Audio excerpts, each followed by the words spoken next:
সিলেটের ভোলাগঞ্জে অবৈধভাবে পাথর উত্তোলনের মাধ্যমে প্রাকৃতিক পরিবেশ এবং দেশের পর্যটন খাত ধ্বংসের বিরুদ্ধে মানববন্ধন করেছে ঢাকা বিশ্ববিদ্যালয়ের একদল শিক্ষার্থী।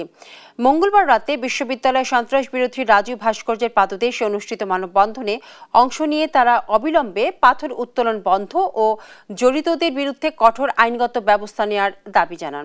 এ সময় শিক্ষার্থীরা আমলাতান্ত্রিক জটিলতা নিরসন করে আইনগত পদক্ষেপ গ্রহণ, পরিবেশ রক্ষায় কঠোর আইন প্রণয়ন এবং পাথর খেকোদের সঙ্গে প্রশাসনকে জবাবদিহিতার আওতায় আনার দাবি জানান।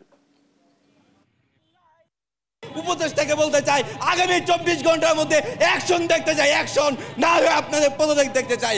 কোন প্রকার কোন দলের চাপে পড়ে আপনারা যদি দেশের প্রাকৃতিক সম্পদ রক্ষা করতে না পারেন, দেশের জনগণ, দেশের ছাত্র জনতা ঢাকা বিশ্ববিদ্যালয়